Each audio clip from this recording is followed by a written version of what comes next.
ఎన్టీఆర్ జిల్లా జగ్గయ్యపేట నియోజకవర్గం వట్సవాయి తహసీల్దార్ కార్యాలయంలో మోటమర్రి నుంచి విష్ణుపురం వరకు 2వ రైల్వే ట్రాక్ నిర్మాణం కోసం భూసేకరణ సభ నిర్వహించారు.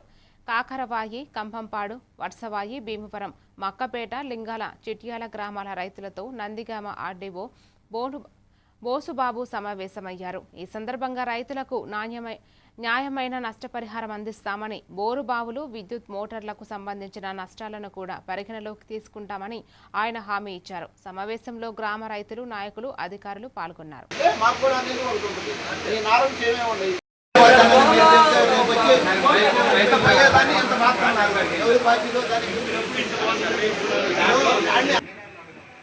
మార్కెట్ వాల్యూ అంటే తక్కువ ఉంటే ప్రజెంట్ మార్కెట్ వాల్యూనే ఇస్తాము.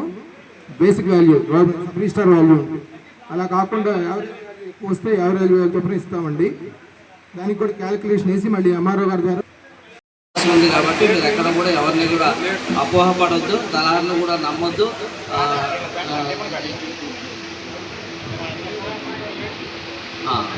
అట్లా కానీ ఎక్కడైనా కానీ ఆల్ ఓవర్ దేశం మొత్తం మీద ఒకటే చట్టం, ఆ చట్టం ప్రకారమే ఇది జరుగుతుంది. సో ఏవో గారు చెప్పినట్టుగా మీ ఏ రైతుకి ఎంత పొలం పోతే దానికి సంబంధించి ఎంత ఉంటే ఏవో గారిని స్టేజ్ మీదకి రావాల్సిందిగా కోరుతున్నాము.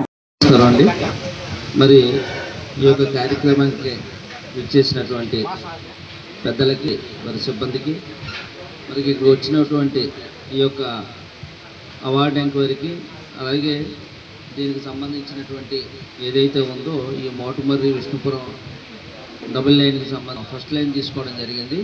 మరి ఇప్పుడు ఈ సెకండ్ లైన్ కూడా తీసుకోవడం లేదని అవి కూడా ఒకసారి చూసుకొని ఏమేమి ఏ సర్వే నెంబర్లో కవర్ అవుతున్నాయి, పట్టాదారులు ఎవరున్నారు, ఎంత విస్తీర్ణం పోతుంది అనేది మేము ఒకసారి చూసుకున్న తర్వాత మీ అందరూ కూడా మళ్ళీ ఇంటిమేషన్ జరుగుతుంది. ఈరోజు దానికి సంబంధించినటువంటి ఏవైతే ఉన్నాయో విలేజెస్ భీమవరం కానీ, మక్కపేట కానీ, లింగాల, కాకరవాయి, చిట్యాల, వత్సవాయి ఈ విలేజ్లు